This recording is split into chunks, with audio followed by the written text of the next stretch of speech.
Hey, Michael, I read a really interesting piece yesterday, just in terms of how we might be looking at this a little bit wrong. Those of us who follow stocks and know about reversions to the mean, that this is different because the mean that you're going to be reverting to is constantly growing. It's happening as all of these new companies, new investors are kind of buying into that. So the mean itself, the line is one that's moving pretty sharply higher. You agree with that theory?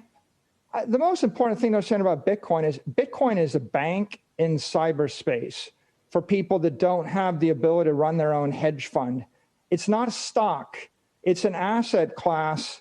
And so, if I put $1 billion into a bank and then came back a year later and I put another $10 billion in the bank is not overvalued by a factor of 10. The bank is just 10 times bigger. People are using Bitcoin to store their monetary energy for the long term. And so the price is a reflection of the monetary energy in this bank in cyberspace. Hey, Michael, I just wanted to go back to a question about your holdings of Bitcoin personally and potentially the holdings of members of the board or executives in the management team. And the reason I raise this is I think there's a lot of companies now that are thinking about buying into Bitcoin, and yet there are employees and or board members who are either own Bitcoin already or buying in knowing perhaps that their company is going to buy Bitcoin.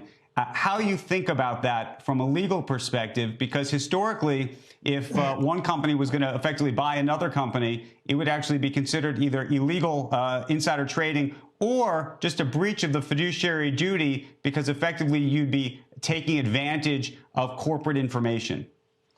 Okay, well, the first thing to note is that Bitcoin is property. It's not a security. And that's a very critical idea.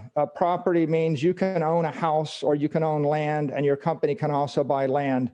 With regard to public companies, the key is to make sure that you have adequate disclosure of all your holdings that might be viewed as a conflict of interest. And so you can be sure that I went to great lengths to adequately disclose to every member of the board the exact extent of my Bitcoin holdings before we even started to deliberate this. You see, Bitcoin is the most widely held investment asset in the world right now. We have congressmen, we have senators, we have members of government, we have CEOs, we have 100 million individuals out there that have it. You're going to find that lots and lots of people have this property. I think that whenever you're running an institution, be it a charity, an endowment, a government institution, a corporation, the key is to make sure that you're very transparent in your holdings before you enter into deliberation that might impact that company. Right. It's $1 trillion. So, I mean, there's stocks that are $1 trillion. I'm trying to figure out what type of total market cap you'd need until you wouldn't ask that question anymore, Michael. I mean, people with gold, if a company decides it wants to put its treasuries in gold, I don't think they'd ask the CEO, well, did you buy some, you're going to move the entire gold market, but it's a much bigger market. But I'm wondering if there's a number where you don't ask that question, where it becomes actually would you worry if you went out the yield curve on bonds or if you went into corporates on your treasury? Would you have to make sure that people on that were at the company weren't buying corporates in the meantime? I don't know. What do you think the number is? At $1 trillion, you could still almost make the case you can move that. There's a $500 trillion monetary planet, and the outer layer is currency. Then you've got stocks, bonds, real estate. There's $10 trillion worth of gold in there, $1 trillion in Bitcoin. The Bitcoin is going to flip gold, and it's going to subsume the entire gold market cap. Then it's going to subsume negative yielding sovereign debt and other monetary indexes until it grows to $100 trillion. Once it gets to 10 trillion, its volatility will be dramatically less.